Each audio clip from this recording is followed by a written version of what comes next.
Hi, welcome to this DVD training, The Beginner's Guide to Kobudo.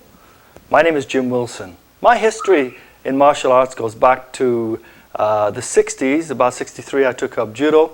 About 65, late 66, early 66 I took up karate. About 67 I studied kendo. And about 68, 69 I started learning the bow. We move on into the early 70s. And I started to learn karate weapons, including the nunchaku, tonfa, sai, various things like that. I've trained with many great masters in the martial arts, and my karate training started with many of the top JKA masters, including Kanazawa Sensei, and then I spent many years with an Oida Sensei. I did learn my first elements of kendo in the Budo Kwai, where I also trained in judo, and I took dan grades in kendo. And then I learned weapons. I learned the bow off of one of the JK Sensei, Sensei Kato, who was very adept at it, and he used to show us the bow back in those early days. And I also studied some naginata at that time too, although that tends to be a lady's weapon, but we learned it in comparison to using the bow and the spear and how they would apply together. As we come into the early 70s, I met my good friend Don Warner, who is an expert within the Kobudo weapons, and he learned most of them under his own sensei, Master Richard Kim, and I had a chance to learn far more detailed work on the weapons under Don himself and under his own sensei, Master Richard Kim. And then I moved forward under learning many things under many other senseis as well.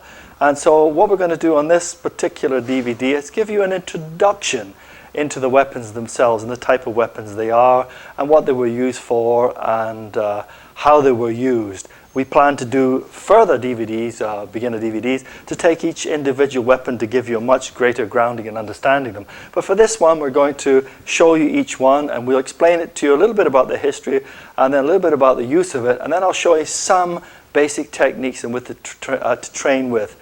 It's very important when you work with weapons that you take great care. Weapons themselves become extensions of yourself, but you can easily hurt yourself or others if you're not very, very careful. So you must take great care. And of course, a good way, once you've looked at the weapons, is to find a good sensei and to train in your own club with that.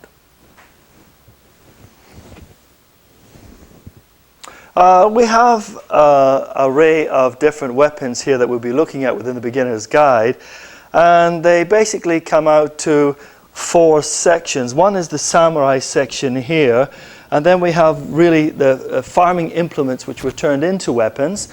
And then we have weapons which could be farming implements, could be a samurai could be using them, or they could be used by ninja as well. And then here we have the ninja weapons themselves, which were the kind of stealth weapons. And you can see they're black, and the ninja would paint the bows black, or any weapon they used is black. And let's just have a look here. We have the katana or samurai weapon here, tempered blade, very flexible, very nice cutting weapon here, and very, very nice indeed. And this was used by the samurai in Japan. And then we have the various training implements of bokken, heavy shinai and lighter shinai, and they were associated with the training for the samurai on that. Let's move on to these particular instruments here. We have the nunchaku. This again is a farming implement which was used by the Okinawans so that they could strike and defend, but it was actually an implement, and we'll explain that a little bit more in depth. And this is the Tonfa, which is another farming implement used by the Okinawans, which was then taken and used as a weapon. We have the Kamai, again another farming implement, which was then used and developed to work as a weapon as well. And we'll explain why that happened. And then we have the sai, which was another farming implement here.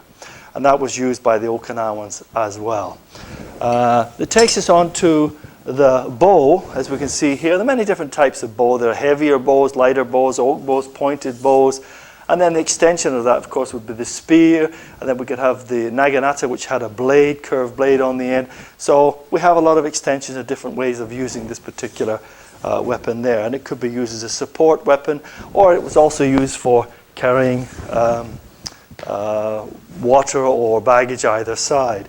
And we have the jo, which was a specific weapon developed, and I'll explain all about the interesting history of this particular weapon itself. That takes us on to the ninja weapons. We have this one here. It's a spinning weapon with a chain and weights. We have similar things. You've seen them in Spain where they spin and throw, and they hit and tangle and tie, and it's black and you can't see. A very good weapon here. Moves on to another ninja weapon, long chain, cutting, grabbing, pointing, thrusting weapon here. Very, very interesting. Again, black, so it can be used at night. Takes us again to a similar one here, which is almost like a cross between this one here and this one here, and it has, again, a cutting edge here, spiking edge here, and it has a heavy handle here, which you can use for hitting and striking. And that takes us to shuriken, which was a throwing weapon.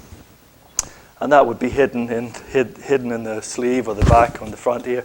Be thrown by the ninja. Could also be carried by the samurai as well. And as I say, when we come in to explain each one, I'll tell you a little bit about the history and show you some basic techniques that you can use. Weapons can be divided into several different types. We have projectile, which is the throwing weapon. That's the weapon we can use at a distance, such as the shuriken, which could be thrown and keep the enemy away. This could also be done with the sai, which could also be thrown, and very effective on that, throwing this weapon here. And it could be pointed, the very sharp point could be thrown to stab in, or just the sheer weight of the weapon to hit somebody. And then we have the bludgeoning type weapon, and that's where we have a tonfa, which we could hit here. We could have, again, the sai, which is heavy, and we have the bow here. And we could also be thrusting and poking and striking with the bow, and that would give us good strength there. And these weapons here, also where we can be whipping them out for a far distance there. So it's almost like a throw, but then because they're attached, we can then hook with them as well. And that brings us down to another one, which is the cutting or slashing and pushing in of the katana with the blade. And that could also be applied if the bow was extended with a spear blade or an naginata. That could also be used for cutting and thrusting and slashing. And these are basically the different types of weapon. In this first section, we're going to look at the cutting, slashing, thrusting weapons. And to do that, we'll look at the samurai weapon, or the weapon of choice for the samurai, which was the sword blade, the katana. Now, the katana was developed many centuries before, and it was designed by master swords craftsmen so that it would have flexibility and could be used for blocking.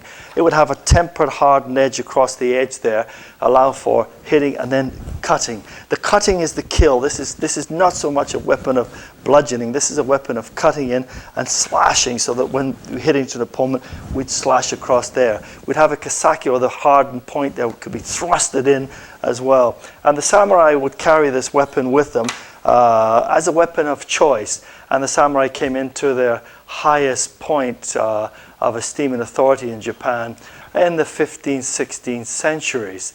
And about the 17th century, the samurai would have this weapon. And the Meiji Restoration of the mid-19th century, the samurai were no longer allowed to carry this particular weapon as Japan moved into the new era, into the new age.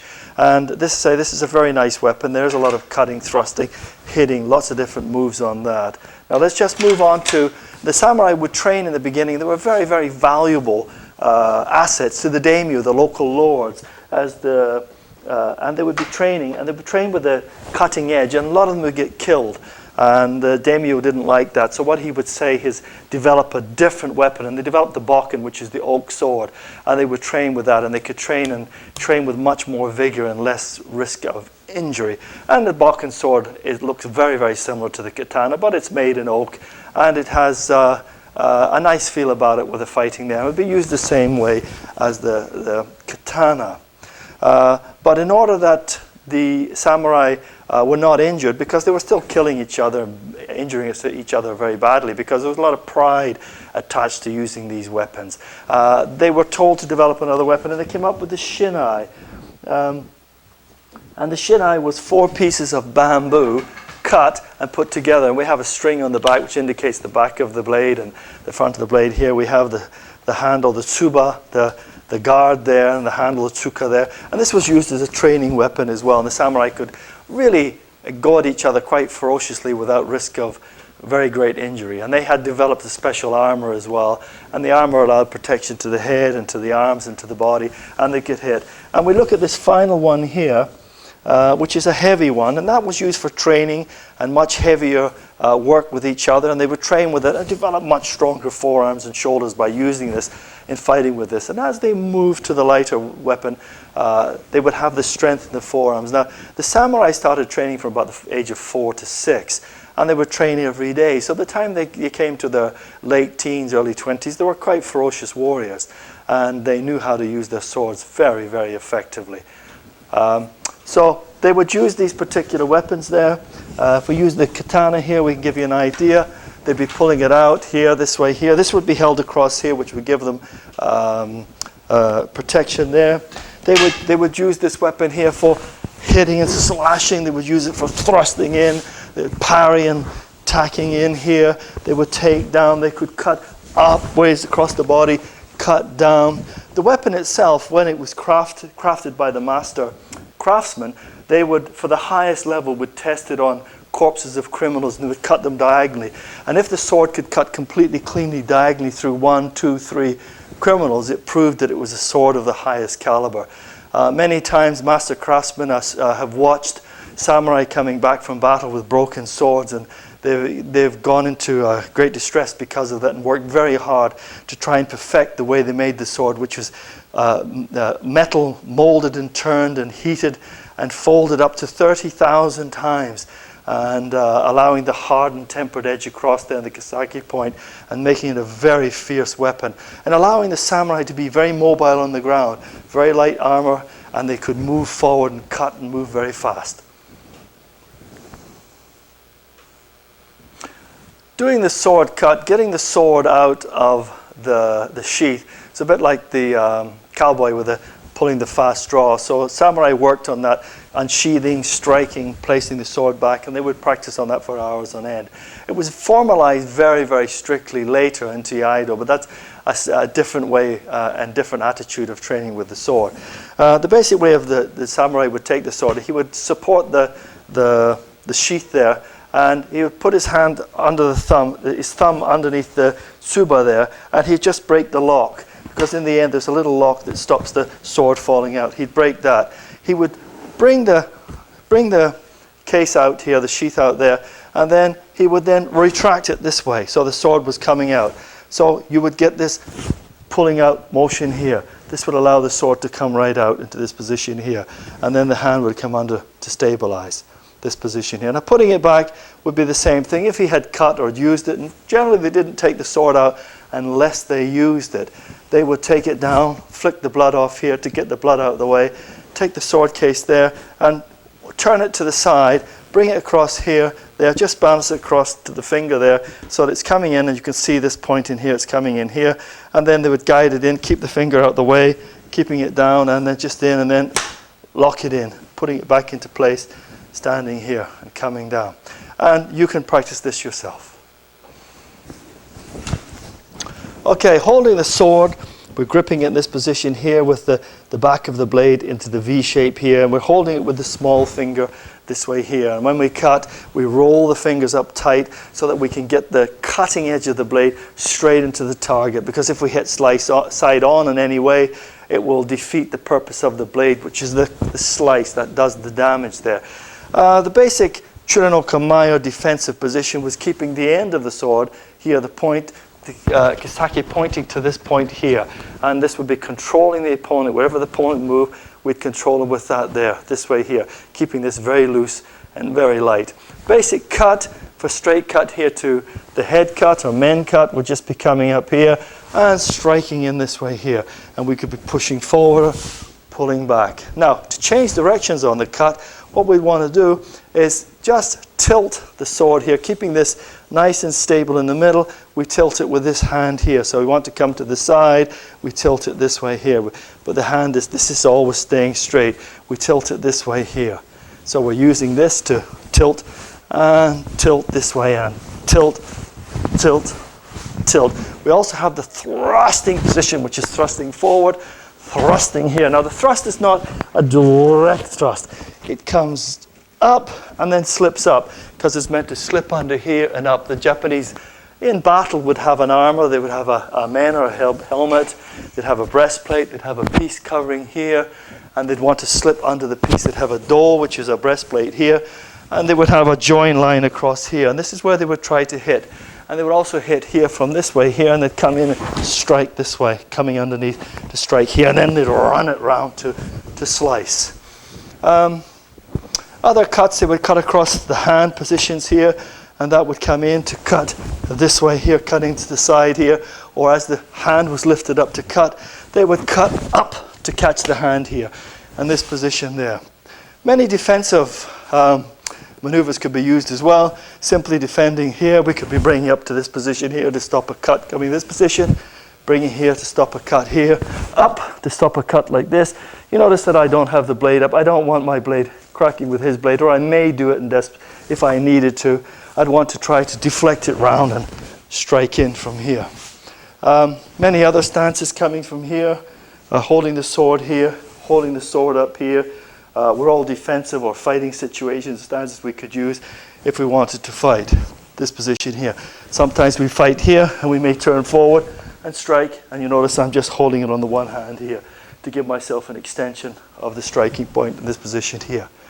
Again, after the battle, after the fighting, after all the work, we'd want to get rid of the blood. So all the time, we do that by putting pressure here, and as we hit, we would twist in anyways to give it lock here, lock for slicing, and then as we want to break, we just flick it in this position. Take the handle out, pull it back in this position here, stick it in, and drop it in here, and bring it down.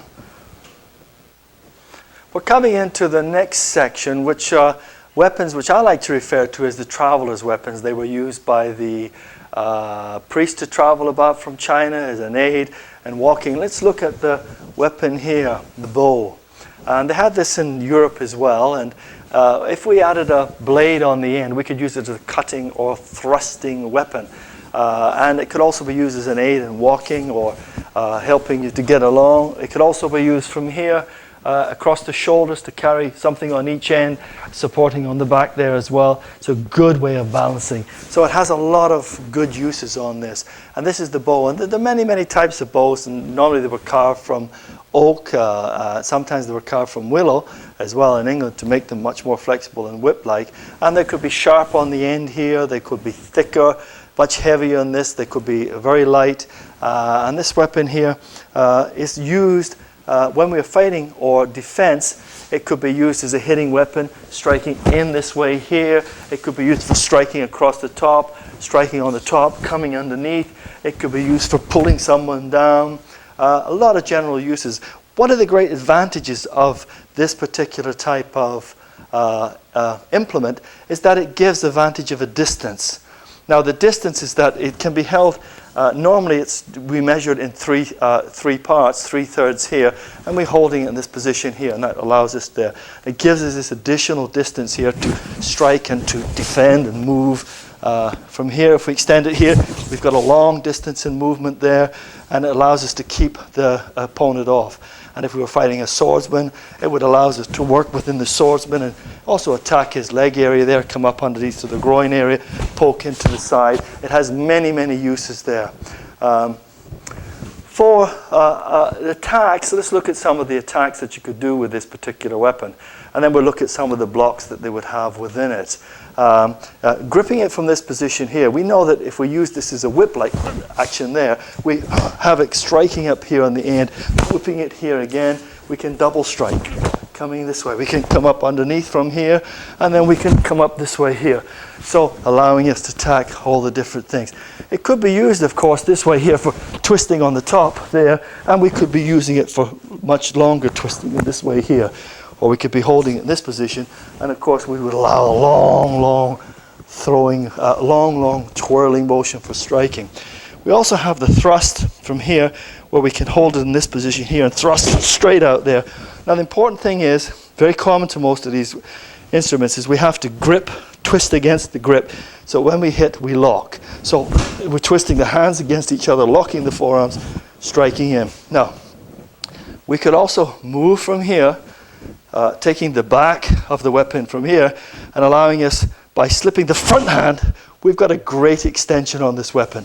We can always throw it straight out this way from here, change, come back again, and then up, move, strike, strike, move, strike. We can block down, blocking a strike down here, blocking a strike off to the side, blocking a strike off to the side this way here. We can also use it for stopping something coming up from the height, stopping a kick or something coming down from this position there. We can always use the end to prod forward, and a lot of uses this particular weapon has. The bow has many similarities to the karate technique, and it can be adapted into karate use, or karate use was adapted from use of the bow. For example, a downward block coming this way, the same thing with the bow is a downward block. With an inside block here, we have inside this way here, pulling in and allowing that, or coming from this side, same thing, pulling in here. If we look at a rising block here, we have a rising block coming up, blocking here, and the bow taking it here. X block coming up this way, we have X block up here. So there are a lot of similarities within the karate technique that you can use. From the outside, we're coming here, and coming around here is the same as using your outside technique. Now, a good exercise to do when using the bow to allow it to slip through your hands really well is to hold the bow here and slip it forward, turn it this way, slip it, turn it, slip it, turn it, slip it, turn it, slip it, turn it, slip it, turn it. Another exercise you can do, just spin it, spin it, spin it, turn it all around, spin it, spin it, spin it, spin it higher, spin it from here, come round, attack, take it round the back. If you want, come up, spin it again, round, and of course, you can twirl it. This is a very interesting weapon, the jo. Normally about 48 inches long, made of oak again. A favorite weapon of modern Aikido, but its history goes back quite a few centuries, back to Muzo Gonosuke, who was an expert with the bow, which is the longer weapon. And he fought Miyamoto Musashi, who was one of Japan's greatest swordsmen and who had killed 60, 70 people during his sword career and was never defeated. Well, in fact, he was only defeated once. And this is where the jo comes in. Because Muzo had challenged Miyamoto to a duel, and they fought, and Miyamoto trapped the bow, and he dealt what would have been a fatal blow to Muzo, but he allowed Muzo to live so he could go meditate on his defeat. So Muzo Gonosuke went off to the mountains and meditated for quite some time, and then he devised the jo, and he trained and perfected the weapon and fighting systems of the jo. And then he came down again and he challenged Miyamoto Musashi, and they had a duel again, and he defeated Miyamoto Musashi, and the only time he was ever defeated in his career. Muzo had defeated him, and Muzo allowed Miyamoto to live this time. And I guess Miyamoto also reflected on his defeat.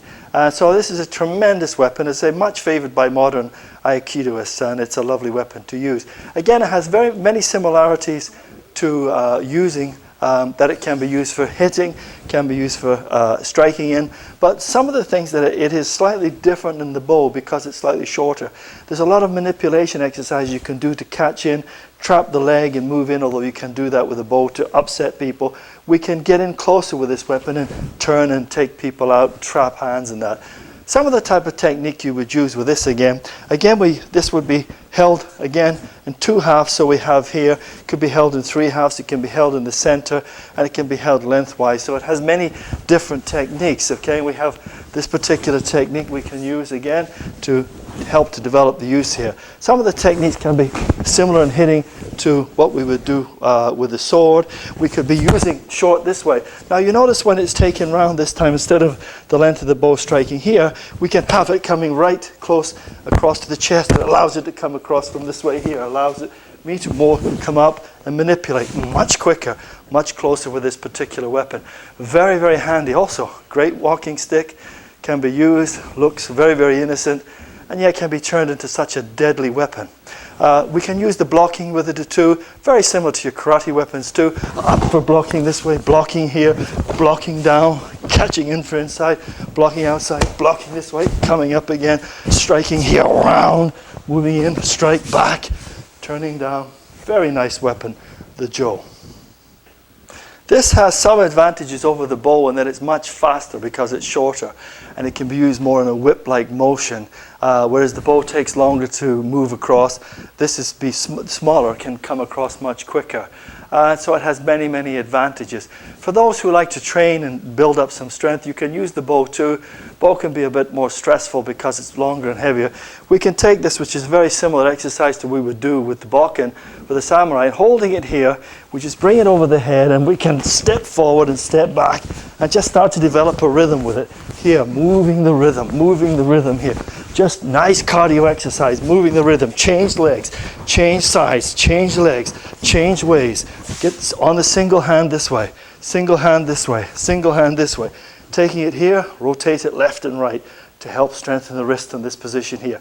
A lot of things you can throw out from here. Throw and catch, throw and catch, throw and catch.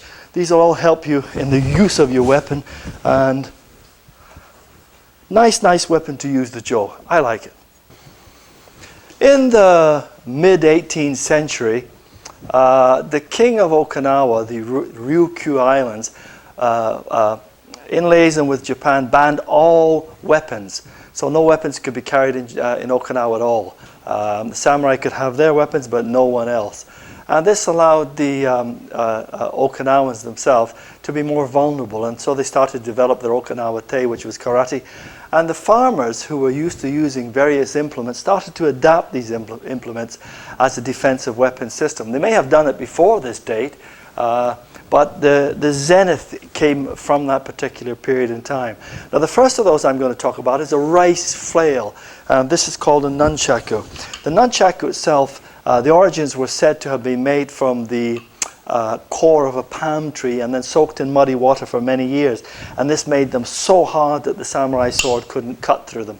Originally they were tied with horsehair, because the samurai sword as well couldn't cut through all the horsehair in one hit, and of course also afterwards they would use chain and other materials there.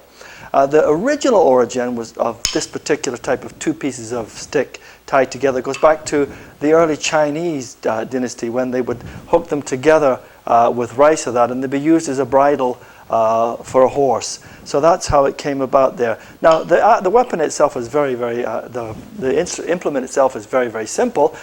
It would be used when there was a bundle of straw. They would simply start twirling it this way here and banging it off. It also could be on the ground, the straw, and they could be using it this way to simply move left and right to break the rice off of the stalks. It's very important to understand that when you're working with a weapon is simply an extension of the hands and the body.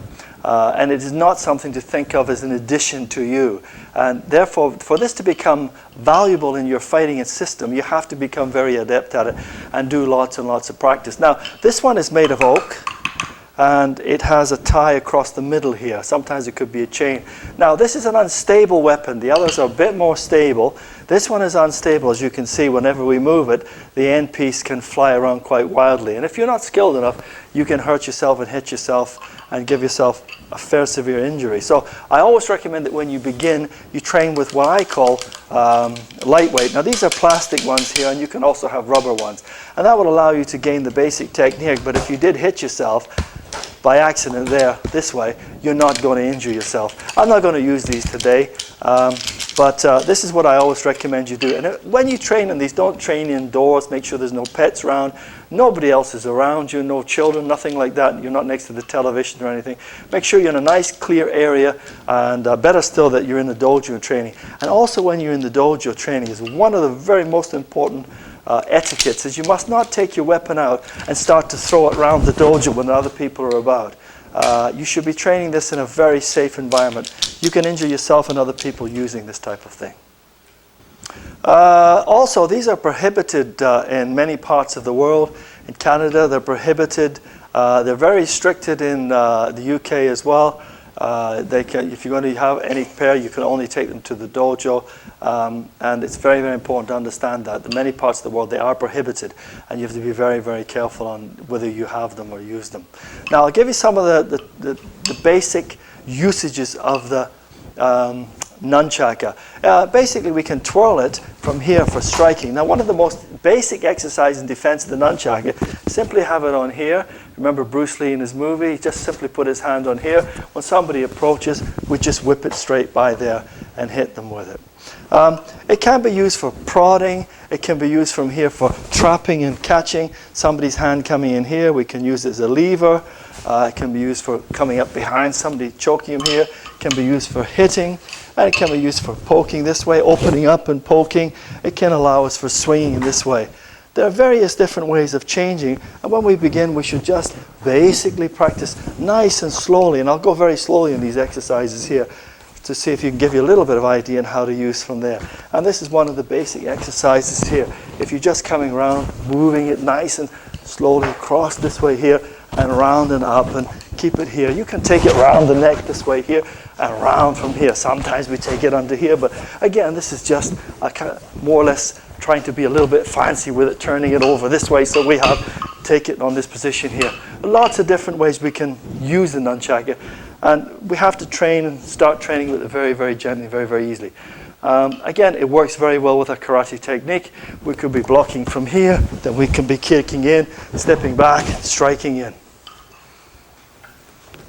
The second of the farming implements I'm going to be talking about is the Tonfa. There are many different types of Tonfa, many different shapes. Some of them are sharp, some of them are paddle shape. Some of them had really sharpened edges on them. But it's a farming implement. It was placed into the grinding wheel, and then that would allow the grinding stone to be turned, and it was used as a lever to help control that. We could also probably use it, and I have seen similar things if you see the modern, where they could grind rice like that if they were grinding it to flour. Again, the farmers would be using this, and then they adapted it for development as a weapon. And the most important thing when you're buying any of these particular implements is to buy quality stuff. Many of the stuff that comes from some of the far east countries might be missing this small peg that goes into the handle here, and this makes the handle unstable, and out it comes. You should always be looking for that little point there. We see the little peg, and that will go all the way through to this side, and the handle will be going down into depth into here, and that, as well as being glued, it's pegged in. This is very important when you're using that. Very good company for getting your weapons is from Masters in Canada, and they produce very, very good quality weapons. See, the weapons are first choice for myself. But when you're holding this particular implement, it can be used from here. We have looking here, we can be looking for punching this way here. We can be using for blocking up, punching. We can be blocking down, punching. And we can also extend it because we have this rotational movement here. We can be whipping across this way, which allows us lots and lots of movements. Now, very similar, as I said, to many of your karate movements. So if you practice karate, these will become very natural to you. We're holding it into this position here, holding it nice and firm in that position there, and we can use it here. And we can be punching here. We can take it up to this position to use as a club with the handle down here. We can be used on this way here for clubbing, and it can be used for hooking in, pulling up under the legs as well. It can be used again, doubling. doubling strike, doubling block up this way, using it to block up here. We can use it to block down from this position there. We can use it to double strike from this way here, and we can bring it back down from this position. We can bring it up to this type of thing here, and then we can whirl it across this way there to use it as well. We can flick up from here, hook, double flick, back, move, strike, and strike. Now, most important thing when you're practicing, basic technique for practicing this is to hold it here and just to throw it and catch it. Bring it back, throw it and catch it, throw it and catch it, throw it and catch it, throw it and catch it, throw it and catch it, throw it and catch it. Then route this way, all the way around, this way here, holding it, stopping it. So when it spins, you grip it with the hand, and then learning to control it so that you could bring it back exactly, bring it out exactly here, bring it out exactly, striking. Moving on for another farming implement was the sai. The sister weapon to this is the jite, and it only had half a handle point here, and that was used by the Japanese police mostly. This was used by the Okinawans. This is a farming implement again. Now the use for this implement was that the one farmer would have this particular item, and he would be scraping along the ground like this, and the other one could be following, and he could be pushing a hole and dropping the rice in this way here, or he could be following up and dropping it in. It could also be used as a skewer for lifting up bales of rice, or it could be used to put meat on and put as a skewer for turning on a fire. It had a lot of uses, this particular item. Now, this was used very effectively by the farmers against the samurai, because they could use it against the blade here, and they could trap the blade in the cutting section here. One of the most important elements, though, we must remember, is never to allow the thumbs to transgress this particular point here. If it did, the sword could come down and strike in here. So they have to always be kept on this position here, so the sword can't get at it. And we want to be below the two prongs there, this particular unit here. Now, this is a useful weapon that it can be used for stabbing, it can be used for hitting, we can use the other end for striking, we can use it for hooking, we can use it for hitting in, and we can use it for throwing. Now, the farmers normally carried 3 of these, because when they fought a samurai, the chances of beating a samurai just with the 2 were not very good.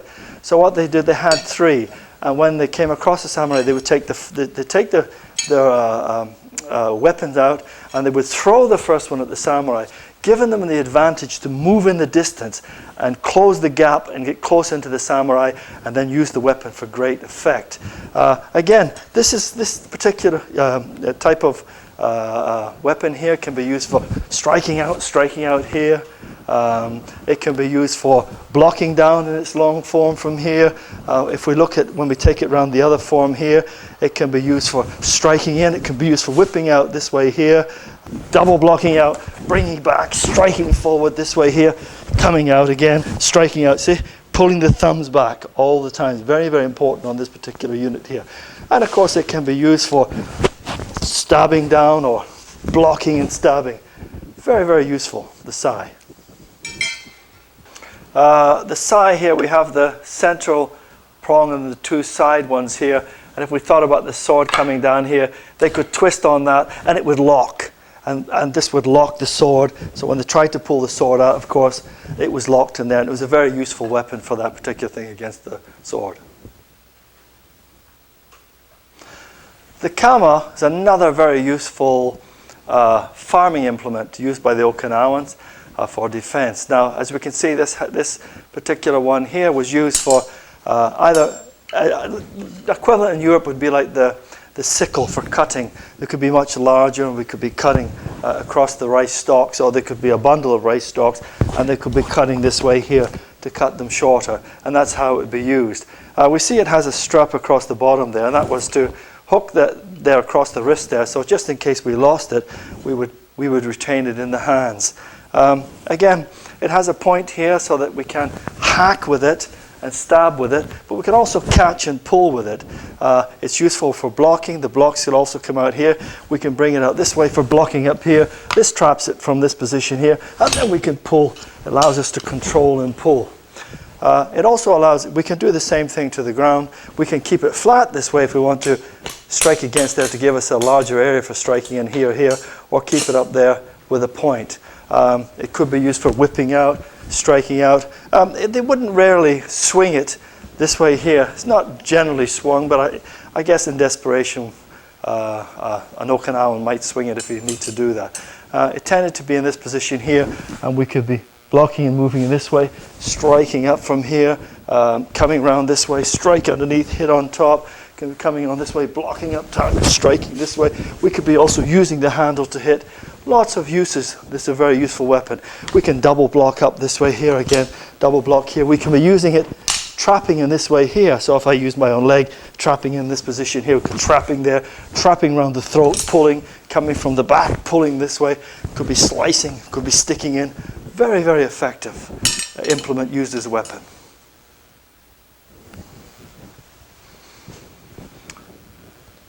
Ninjutsu weapons or throwing weapons, and the samurai also carried them. You would have the impression that I had nothing on me at all, no weapons at all, nothing to defend myself, and no way of doing it. And we could be at a distance or we could be close up. And yet I could just simply slot my hand in here and pull this out, and I have a throwing weapon or a cutting weapon, the shuriken. This weapon here, the ninjutsu, would also think about putting poison on the tip there, and they would hold it to throw so that when it struck the opponent, the poison could have a reaction too. And if we have a look at the particular weapon, we see it's here. It's a multi-pointed star, and it has a pointed shaft here, and it has cutting edges here and a hole in the middle. And I could have a cord through that as well, and I could use it as a whipping weapon as well with the cord. And sometimes they would have a cord attached through that, so when they threw it, even if they missed, they could snatch it back again and pull it back to themselves so they could keep a hold of this particular thing. One of the unique things they used to do, they'd have it inside the gi there, and they'd have a simple stitch here, so that when it was held there, it could be inside the sleeve and it wouldn't fall down. And yet when they were talking, they could simply stand in this position there, the hand would be on it, and just break the stitch, and all of a sudden they had a weapon ready for throwing there. Or if they were close up, they could use it for cutting there. It's a very, very useful weapon that it has advantages of distance, has advantages of stealth. As you know, this is black, and if there was a body outlined by moonlight and the ninja came in dressed in black and he threw this, this would be totally invisible, wouldn't be seen. And as I say, when they're thrown at great force and they will embed into an individual, it causes great shock to them and allows the ninja to move in to do a finishing technique. Or you could have fast-acting poison, as they were quite expert on poisoning too. A very, very good weapon. But it could also be used in the hand this way here in close-up fighting, just snatching here for cutting, and it could be used for poking in as well as a weapon. Very small, but very good, very, very precise weapon. Say the shuriken.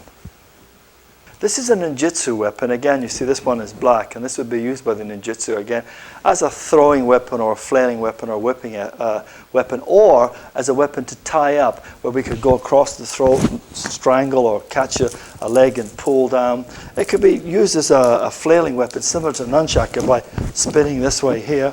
It could be used for the same action by extending it, and we have it moving across this way, which gives us greater distance there. It could be used for spinning around the head, and we could use it for throwing if we wanted to, by spinning it here and throwing it. As I say, again, the equivalent we've seen before is the weapon used by many South Americans and used in the Spanish, and they throw it at the cattle leg, or throw it at a person's leg and wrap around the leg and they'd fall over, and this would be used in the same manner. Very effective weapon, very nice to use.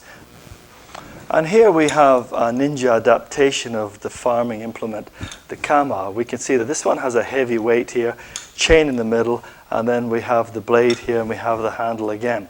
So all the uses that the kama can be used for, this can be used before as well.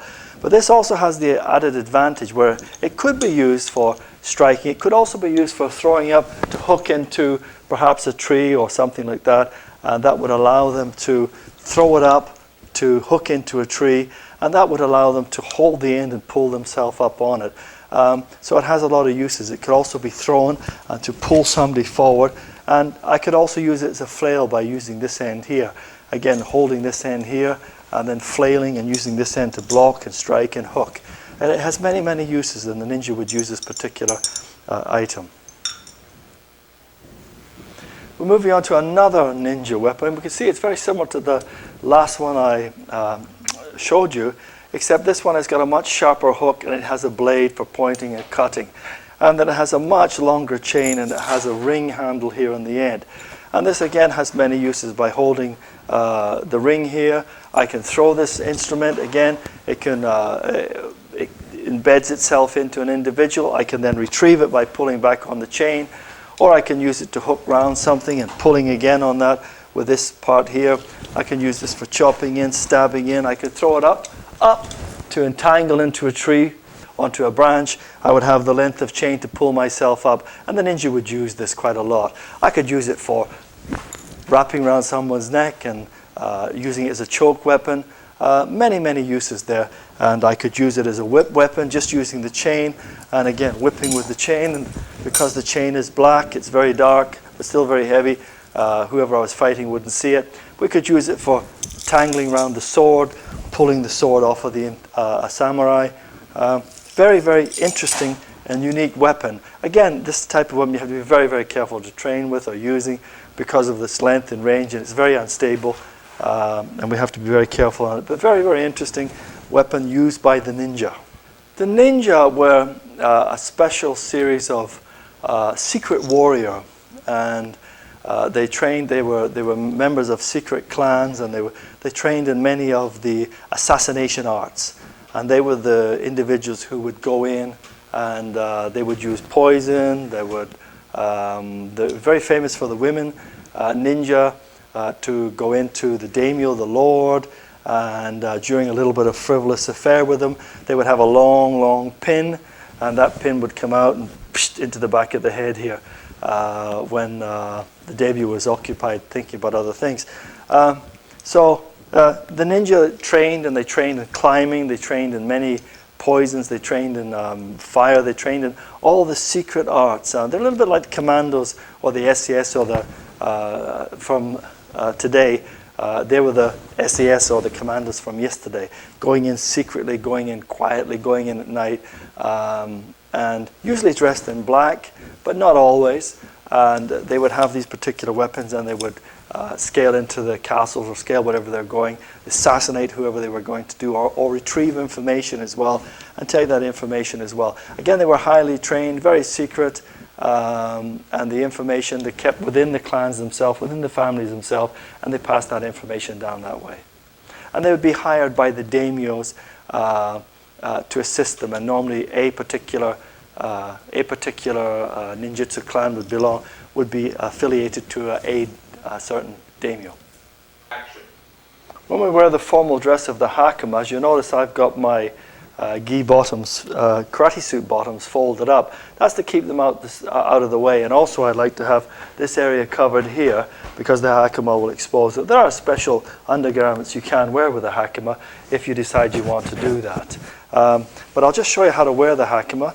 The back of the hakama fits in this position here, and we look at that, the hard padded bit there. We step through, we can see it's a two-legged almost like a two-legged skirt there. We have one leg on either side. So if we take that and we just step through, and we have two legs on the hakama. So we have it split here in the middle. It's like a split skirt, really. We go to the back piece first, and we bring the back piece up, and we let it sit here in the base there, the base of the back. Bring the cords around the front, get it nice and comfortable and tight, bring them around the center here, and we just pull them in this way here. And I like to put a nice tight bow net across the front like this, bow knot I should say, putting across here, nice and tightly there. And that fits in this position there. We see it from the back, we see it sitting there, and then we can pull it down into position. And we see where the suit here protects this side here. And we bring the front up, the front is brought across, take the bow so it's out the way, place that just so this ridge here is just on top like that, and we place it around the back from here, and then we just bring it from here around the front, and then we pull it nice and tight. Now When we get to this position here, take the right side over and just tighten it here, this way position like this. And then we take the other side over and we place a knot in it from there, like that. I suggest you don't pull it too tight after you're training a lot. It might get sweaty and difficult to take off, but we place it in this position here. Now, this allows us with two nice equal lengths. Now, what we're going to do here on this length here, we take the right-hand side one here, and we measure a few inches down, like that. And we measure it back on itself there, and then we measure it back on itself again here. And then we bring it back again from here, and we bring it back again from here. And that brings us into that position there. And then we bring it from here. And it brings us into this position here, and we have this nice element here. Now, we just take it over the top and round the back, holding this little bundle in place there, so it holds in place like this. And then we run that one through and underneath there, this position there. And this is what it should look like when it's all done here. And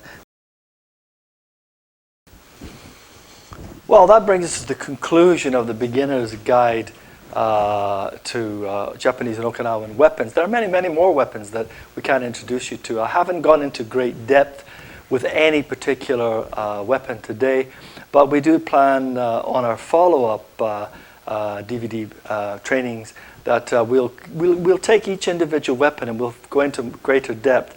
There are a number of kata associated to each weapon or to some of the weapons, and there's a lot of uses in blocks and the strikes.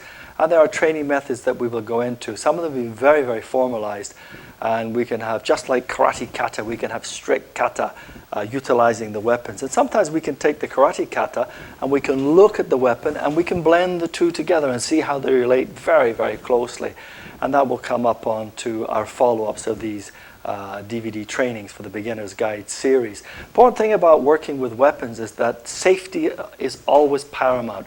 When you move from your home to the dojo or your training place, always make sure they're very secure, they're placed in the bag and they're zipped up and the access to them is very, very restricted.